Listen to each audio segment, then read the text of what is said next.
Hai anak hebat, ketemu lagi dengan Bu Rusti. Selamat ya anak-anakku semua, kita sudah sampai ke tema 2, yaitu persatuan dalam perbedaan. Silahkan disiapkan buku paket kalian ataupun buku-buku lain yang berkaitan dengan tema 2. Mari kita pelajari. Nah, di sini kita akan belajar di materi tema 2, subtema 1, pembelajaran 1, rukun dalam perbedaan. Apa saja yang kita pelajari?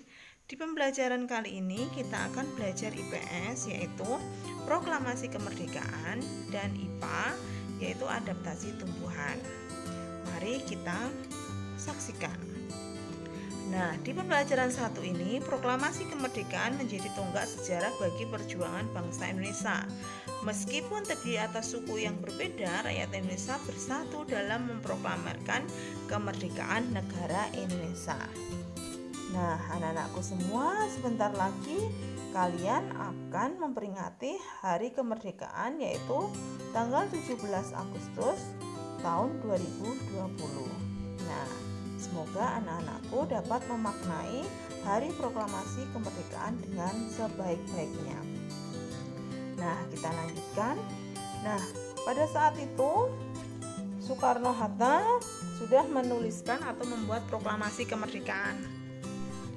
Nah, anak-anak bisa membaca teks proklamasi sebagai berikut. Proklamasi, kami bangsa Indonesia dengan ini menyatakan kemerdekaan Indonesia. Hal-hal yang mengenai pemindahan kekuasaan dan lain-lain diselenggarakan dengan cara seksama dan dalam tempo yang sesingkat-singkatnya. Jakarta, hari 17 bulan 8 tahun 1945, atas nama bangsa Indonesia, Soekarno-Hatta.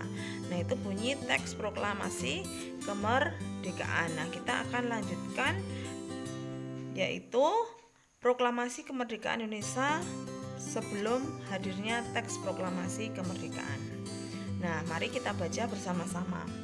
Proklamasi kemerdekaan yang dilakukan itu tanggal 17 Agustus 1945 menjadi peristiwa penting bagi bangsa Indonesia. Peristiwa tersebut menjadi tonggak sejarah di mana bangsa Indonesia berhak atas kemerdekaan dan wajib mempertahankannya. Diawali dengan dijatuhkannya bom atom oleh tentara Amerika Serikat pada tanggal 6 Agustus 1945 di kota Hiroshima dan pada tanggal 9 Agustus 1945 di kota Nagasaki. Jepang akhirnya menyerah kepada tentara sekutu. Peristiwa ini dijadikan kesempatan oleh bangsa Indonesia untuk segera membebaskan diri dari penjajahan bangsa Jepang. Jadi anak-anakku, yang perlu kalian garis bawahi adalah tanggal 6 Agustus 1945 kota Hiroshima dibom atom oleh tentara Amerika. Nah, selanjutnya disusul tanggal 9 Agustus 1945 kota Nagasaki. Jadi Hiroshima dulu baru Nagasaki. Kita lanjutkan paragraf kedua. Teks proklamasi ditulis di rumah Laksamana Tadasi Maeda, Jalan Imam Bonjol nomor 1. Para penyusun teks proklamasi adalah Insinyur Soekarno, Dr. Andes Muhammad Hatta, dan Mr. Ahmad Subarjo. Konsep teks proklamasi ditulis oleh Insinyur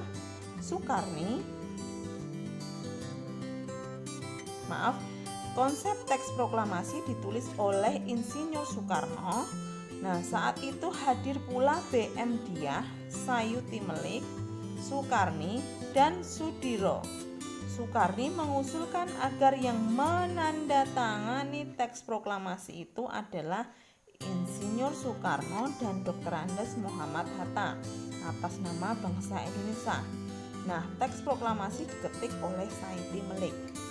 Nah, yang perlu kalian ingat anak-anakku semua, teks proklamasi itu ditulis di rumahnya Laksamana Tadasi Maeda, Jalan Imam Bonjol nomor 1. Nah, penyusunnya teks proklamasi Soekarno, Muhammad Hatta, dan Ahmad Subarjo, ada 3 orang. Nah, terus konsepnya teks proklamasi itu yang menulis adalah Soekarno. Ya, dan yang menandatangani teks proklamasi adalah Soekarno Hatta. Oke, jadi terus yang mengetik siapa? Yang mengetik teks proklamasi adalah Sayuti Melik. Nah, itu yang kalian garis bawahi. Kita lanjutkan ke paragraf 3.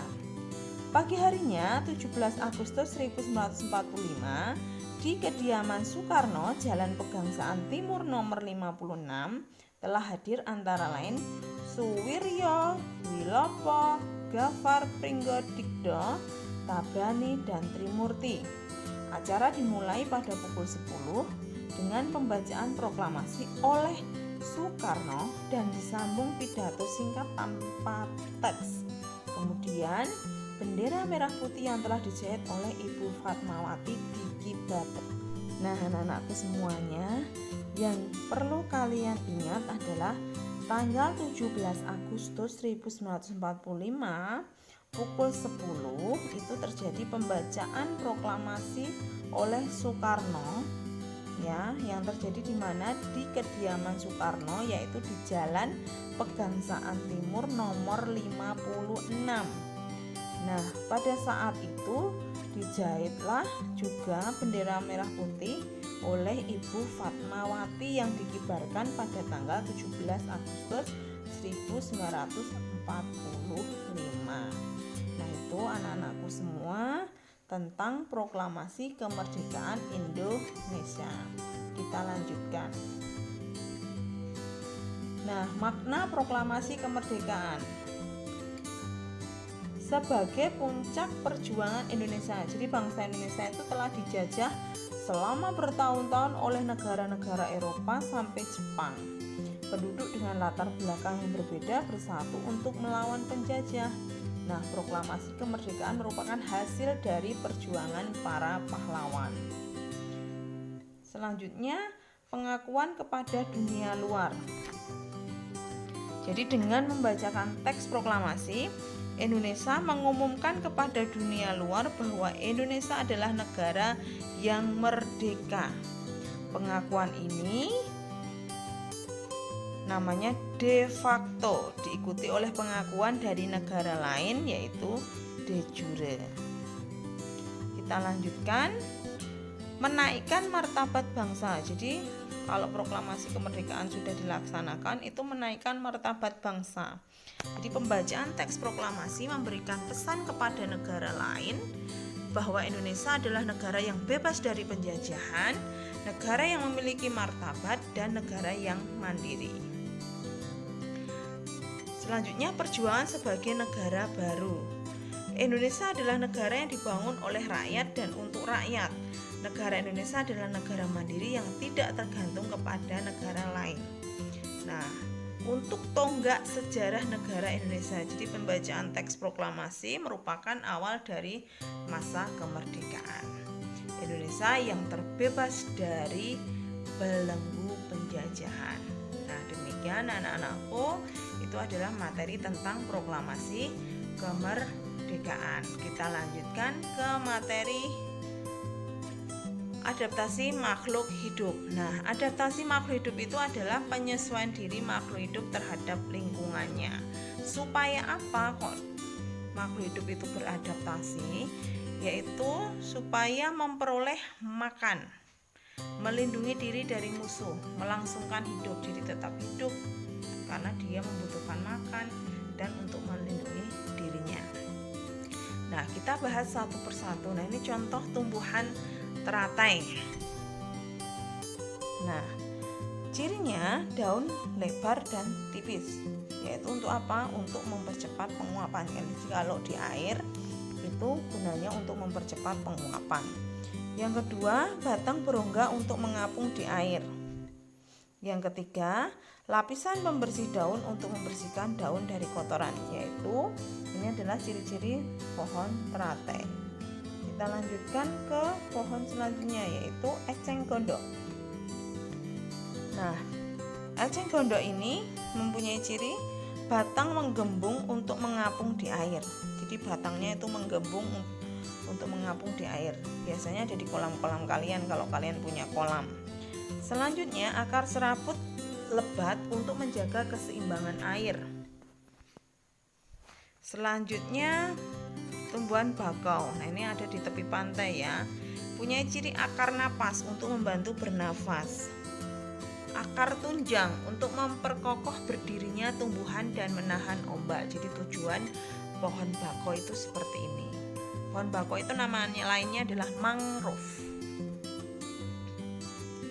Kita lanjutkan tumbuhan keladi. Nah, ini sering ada di rumah-rumah kalian. Ciri khususnya yaitu permukaan daun yang luas untuk mempercepat penguapan. Yang kedua, daun berlapis lilin untuk melindungi daun agar tidak kemasukan air. Jadi licin ini daunnya. Ciri yang selanjutnya, tumbuhan yang selanjutnya yaitu kaktus. Nah, ini kaktus bagus-bagus ya karena sekarang dimanfaatkan untuk tanaman hias. Nah, ciri khususnya daun berbentuk duri untuk mengurangi penguapan. Yang kedua, batang berlapis lilin untuk mengurangi penguapan juga. Dan batang menggembung berisi jaringan spons untuk menyimpan cadangan air. Ya, jadi batangnya menggembung berisi jaringan spons untuk menyimpan air. Tapi kalau batang berlapis lilin untuk mengurangi penguapan. Akar panjang dan kuat untuk mencari cadangan air dalam tanah. Jadi akarnya panjang dan kuat untuk mencari cadangan air dalam tanah. Kita lanjutkan ke tumbuhan selanjutnya yaitu kantong semar. Nah, kantong semar itu untuk menghasilkan nektar. Ya, jadi kalau menghasilkan nektar itu untuk apa? Untuk menarik perhatian serangga. Nektar itu madu. Ya, kita lanjutkan menghasilkan cairan untuk mencerna serangga. Daun berbentuk piala untuk menangkap serangga. Jadi serangganya masuk ke daunnya yang berbentuk piala tadi terus dicerna. Nah, akan dimakan oleh kantong semar karena kantong semar itu adalah tumbuhan insektivora, yaitu pemakan serangga untuk memenuhi kebutuhan nitrogennya. Sama dengan Venus flytrap. Nah, ini sama-sama tumbuhan insektivora, pemakan serangga. Nah, dia mempunyai ciri khusus daun berbentuk engsel untuk menangkap mangsa. Nah, di ini kamu lihat ada serangga yang sudah ada di daunnya.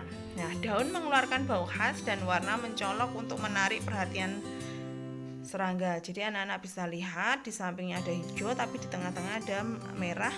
Nah, itu warnanya mencolok untuk menarik perhatian serangga. Kalau sudah ada serangganya, dia akan menutup seperti itu. Kita lanjutkan ke Rafflesia. Nah, tumbuhan Rafflesia ini mengeluarkan bau busuk untuk menarik perhatian serangga. Yang kedua, memiliki bagian yang memantulkan cahaya untuk membantu penyerbukan. Nah, anak-anakku, ini termasuk tumbuhan parasit karena menempel pada akar. Nah, cukup sekian anak-anakku pembelajaran hari ini, mudah-mudahan bermanfaat. Kita sudah belajar proklamasi kemerdekaan dan cara adaptasi tumbuhan. Nah, kalian bisa membaca buku-buku yang berkaitan dengan materi itu supaya menambah ilmu kalian. Terima kasih. Ada kekurangan, Ibu mohon maaf. Wassalamualaikum warahmatullahi wabarakatuh.